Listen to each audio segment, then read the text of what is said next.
Bonjour et bienvenue à cette vidéo où l'on poursuit nos petits détours sur le chemin du roi au Québec. Premier arrêt, Batiscan, suivi de Champlain, ensuite Notre-Dame-du-Cap et son parcours zen, et pour finir Yamachiche. Alors installez-vous confortablement car ça débute maintenant. Direction Batiscan, inscrit sur la route des plus beaux villages du Québec, attire notre curiosité. Ce village, situé en bordure du Saint-Laurent, entre Trois-Rivières et Québec. En fait, à 37 km de Trois-Rivières, sur le tracé de la route 138.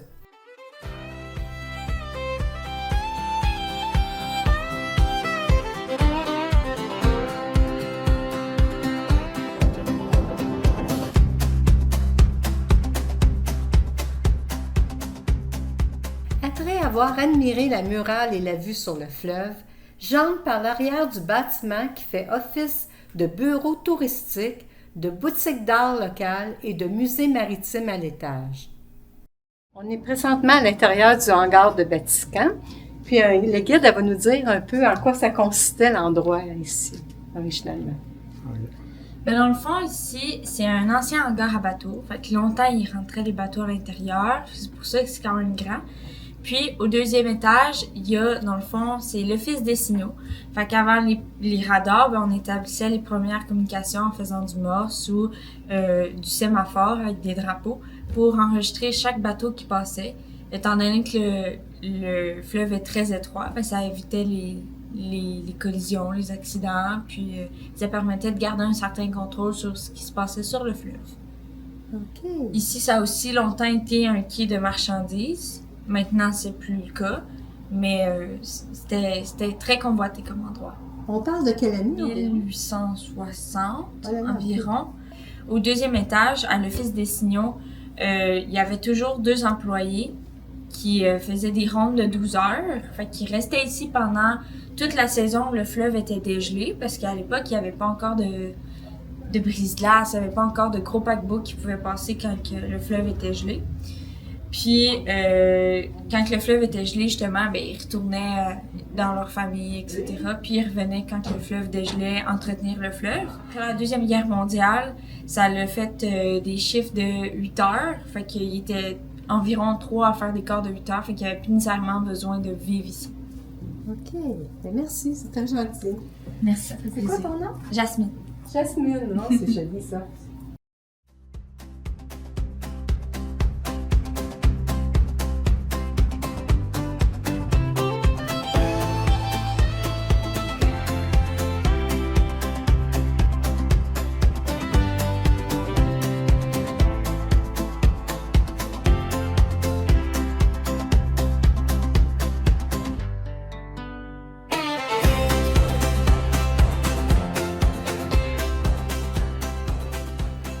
Ici, je suis avec un gardien des offices des signaux. Ça, c'est son environnement. Il y avait son lit, puis ici, il y avait son bureau d'observation. Puis là, il sortait dehors pour ses signaux, pour avertir les navires qui s'en venaient.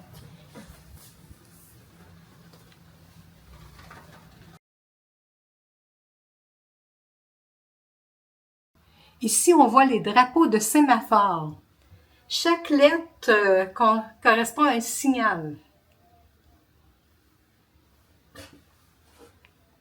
C'était utilisé par le gardien de l'office de Batiscan et l'équipe des navires. Ça remonte au 18e siècle, ce système de signalisation. La sécurité maritime est de mise car le fleuve Saint-Laurent est l'une des voies navigables les plus dangereuses au monde.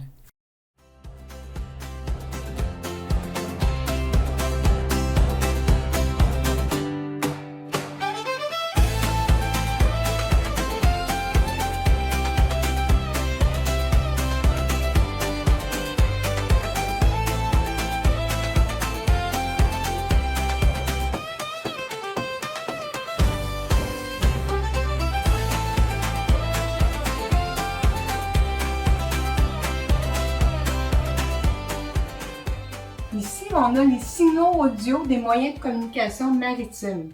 Fait que je vais appuyer, puis on va deviner c'est quoi. Ah ben là. Une sirène.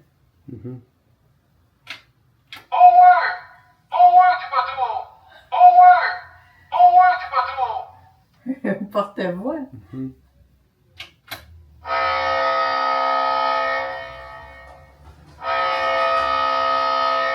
corne de brume. Porte-voix du galard, ça s'appelle. Oh oui, petit bateau! Oh oui, petit bateau!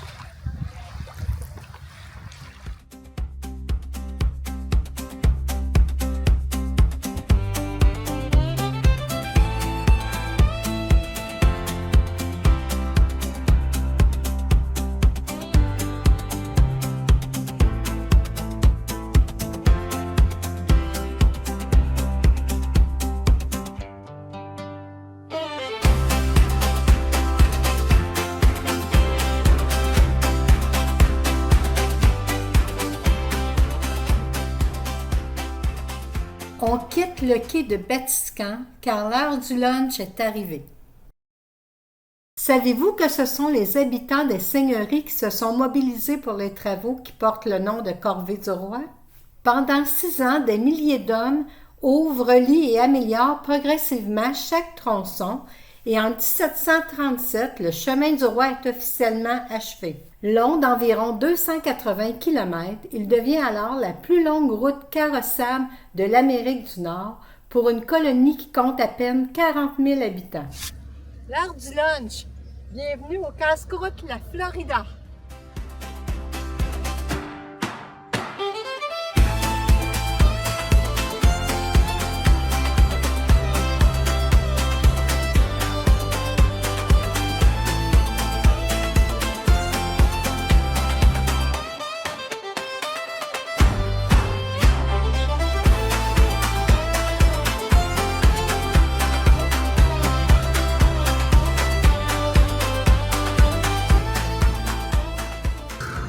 Sur route 66 aux États-Unis.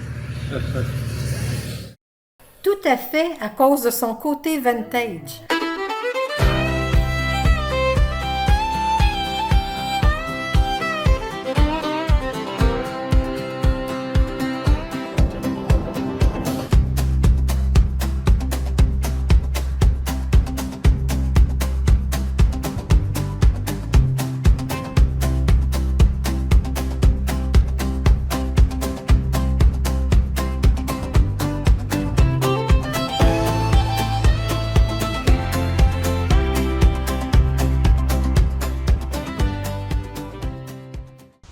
Je suis devant le vieux presbytère de Batiscan.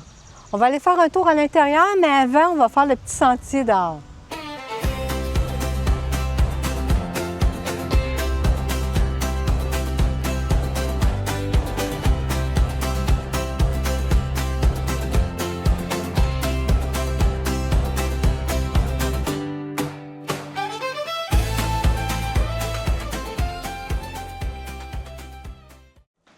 OK. C'est quoi ton nom? Donc, moi, c'est Alex. Alex. Oui. Enchanté, Alex. Enchanté.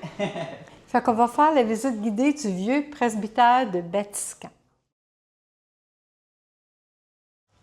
Okay. Donc, ici, on est dans le bureau du curé Fréchette. Le curé Fréchette, c'était le dernier curé à avoir habité ici. Donc, c'est ici, à son bureau, qu'il faisait son travail. Donc, il tenait à jour les registres de baptême, de mariage, de décès. C'est aussi ici qu'il préparait ses sermons pour les prochaines messes. Donc, voilà. Il faisait aussi de l'éducation chrétienne, comme vous pouvez le voir juste ici. Il y a la mort du pécheur juste ici et la mort du juste. Donc, dans le fond, c'était comme pour différencier c'était quoi le bien et le mal dans ce temps-là. Donc, ici, on voit la mort de celui qui ne fait pas la bonne chose, c'est comme l'enfer. Et ici, c'est le paradis, celui qui fait les bonnes choses. Les gens ne savaient pas lire ni écrire souvent. Donc, c'est pour ça qu'ils faisaient des images. D'ailleurs, les gens venaient souvent ici pour se faire lire, écrire une lettre, à envoyer à quelqu'un d'autre. C'est le curé. Lui, il savait tout faire ça. Il avait beaucoup d'éducation. Donc, il faisait surtout ça. Il recevait aussi les gens pour qu'ils se confessent, pour leur parler s'il y avait mal à quelque part, si... peu importe, s'il avait besoin de conseils. C'était vraiment un homme qui faisait beaucoup de choses. OK. On parle de quelle année, là, ici? Ça, c'est environ 1830. environ. Auparavant, le chemin du roi était en avant là-bas. OK. Donc, C'était plus proche de l'eau, hein? Oui, exactement. Donc, le chemin que... Je crois que vous avez fait le tour. Oui. Oui, exactement. Le chemin que vous avez marché, c'était là que le chemin du roi était. Mais il est déplacé à quelques reprises, le chemin, pour finalement se rendre où est-ce que... à sa place. OK. Ici, on est dans la chambre du curé. Donc, la plupart des objets ici, en fait, c'est pas des objets d'origine. Ils viennent surtout du musée de la civilisation. Parce que quand les gens ont déménagé, ils sont partis avec leurs meubles. Mais là, on a remis des meubles pour construire comment c'était un peu. Mais cette chaise toilette-là, le lit et la chaise, c'était tous des vrais objets. Vous pouvez toucher, si vous voulez, au-dessus de la chaise, juste le petit tissu ici. C'est fait à base de crinière de cheval. Oh mon Dieu, c'est épais! Oui, la Ça- chaise est faite Oh là là! de ce matériau. C'est pour ça qu'elle est encore intacte, quasiment. Ouais, c'était fait solide. Tissu en crin de cheval depuis 1837, la chaise. Donc, le curé, c'était un curé, mais c'était aussi un homme d'affaires. Donc, en fait, il y avait une église auparavant, mais elle était rendue trop petite. Donc, ils en ont fait construire une plus dans le centre du village par là-bas, qui a été construite justement parce que celle-là était rendue plus petite. Et c'est le curé Fréchette qui a financé en fait la construction de l'église. Et en échange, il y a eu le vieux presbytère ici, il y a eu l'église aussi. Donc, Y a-t-il une église par là? ben, il y en avait une avant. OK, et puis là. Mais non, c'est ça. Parce que dans le fond, il a fait transformer l'église en usine d'allumettes. Parce que Ok. l'allumette, c'était très utile dans le temps pour allumer un feu, pour pas être obligé de cogner deux roches. Ouais, C'était ouais. plus facile. Mais peu de temps après la construction, ça l'a brûlé. Ah. Donc, c'est pour ça qu'il n'y a plus d'église aujourd'hui. C'est le manoir de M. Descaries. M. Descaries, qui était le dernier propriétaire de la maison ici, du presbytère. Donc, lui, il aimait beaucoup lire. Comme vous pouvez le voir ici, Ben oui. c'est tous des livres qu'il a lus. Et aussi, si vous voyez ici, il y a une vieille machine à écrire. Ah oui. Oui, il écrivait des livres aussi. Cuisine des Deveaux. Donc, les Deveaux, en fait, c'est une famille d'agriculteurs. Dans le fond, si on y va en ordre chronologique, ça a été le curé, la famille Deveau ici, et ensuite M. Descaries. Donc, ici, c'est le banc des quêteux. Donc, dans le fond, un quêteux, dans le temps, c'était surtout des hommes qui se promenaient de village en village pour se promener. Il n'y avait pas de maison fixe. Donc, ils demandaient de la nourriture, puis pouvoir dormir, dans le fond, le soir. Mais vu qu'on ne savait pas trop où est-ce qu'il avait traîné, il était un petit peu sale souvent, il y avait des poux. Il y avait une croyance qui était de mettre de la mélasse et de la paille sur le banc pour le soir avant qu'il dorme. Donc, en fait, ça l'emprisonnait les poux. Ah Puis, ouais. le matin, ils pouvaient ramasser ça puis brûler. Donc, les poux n'étaient pas allés partout dans la Ah. maison. Hey, tu m'apprends de quoi, là?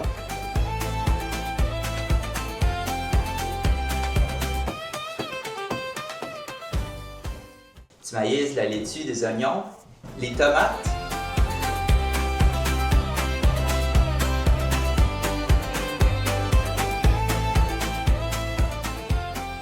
Ils mangent surtout du poisson.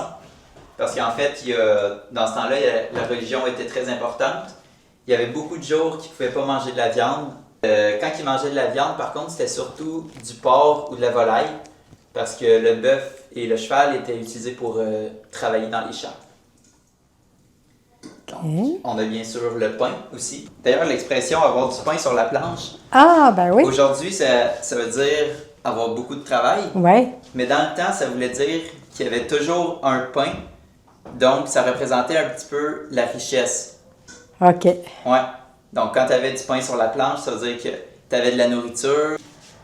La viande, oui. Toutes sortes d'aliments. OK. La première petite église de dimension plus modeste a servi de presbytère et de chapelle. L'histoire de Batiscan est marquée par la rencontre entre les Amérindiens et les explorateurs français. En 1611, Champlain y rencontre un chef autochtone appelé Batiscan. Alors, poursuivons le chemin du roi vers nos petits détours avec la municipalité de Champlain.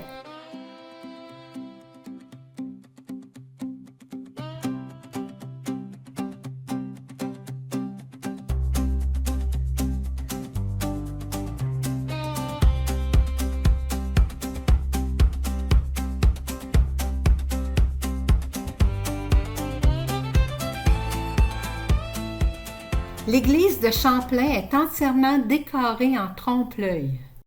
Une tablette qui nous montre la réalité augmentée dans l'église de Champlain en 1908 avec les lampes à l'huile.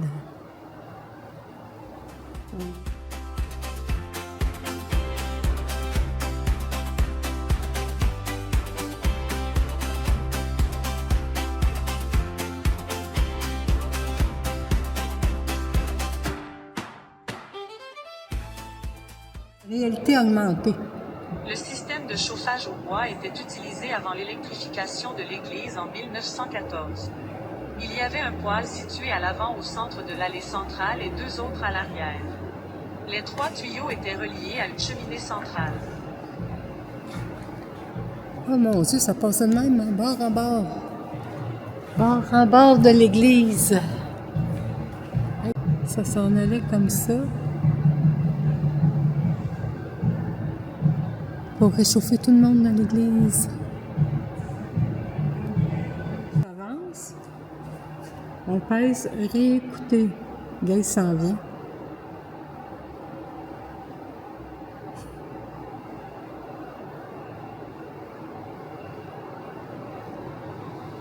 Ici, prenez une pause pour admirer notre belle église. C'est un bon endroit pour ça. Profitez-en pour jeter un coup d'œil au support à pain béni qui vient de notre église précédente. C'est le dernier au Québec. Puis, vous avez peut-être pas remarqué, mais à cette heure, en 1908 que nous sommes, on n'a pas encore de beaux vitraux aux fenêtres.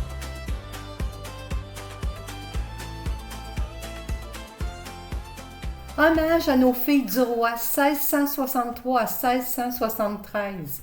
Il faudrait les nommer toutes à haute voix, les appeler par leur nom face au fleuve d'où elles sont sorties au 17e siècle, pour nous mettre au monde et tout le pays avec nous. Citation de Anne Hébert.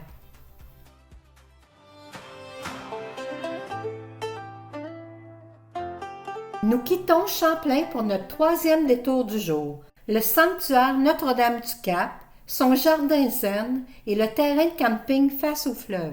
En rafale, quelques photos.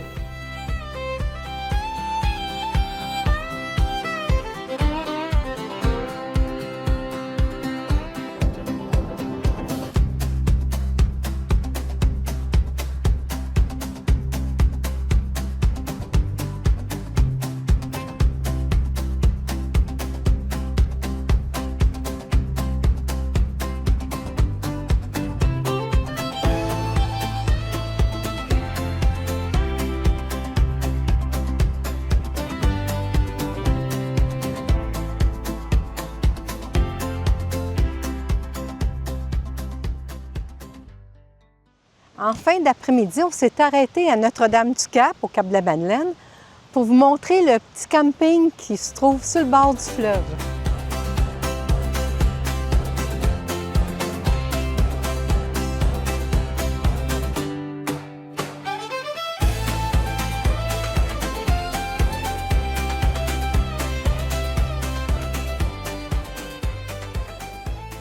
Notez bien que la réalisation du chemin du roi en 1737 est tout simplement gigantesque.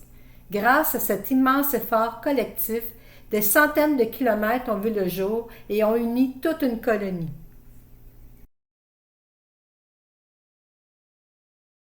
Dernier détour du jour, le village relais Yamachiche. En rafale, quelques photos pour simplement admirer l'enfilade des 12 maisons de briques rouges situées sur la rue Sainte-Anne en face de l'église, classée site patrimonial.